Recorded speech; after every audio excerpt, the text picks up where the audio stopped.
ఇది పేదలకు సంబంధించిన భూమి.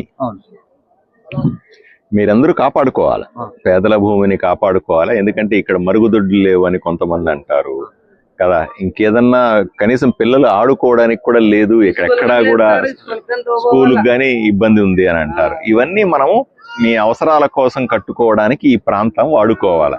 అర్థమైందా? ఎవడో వచ్చి అమ్ముకుంటానంటే ఒప్పుకోం. అర్థమైందమ్మా? పేదల భూమి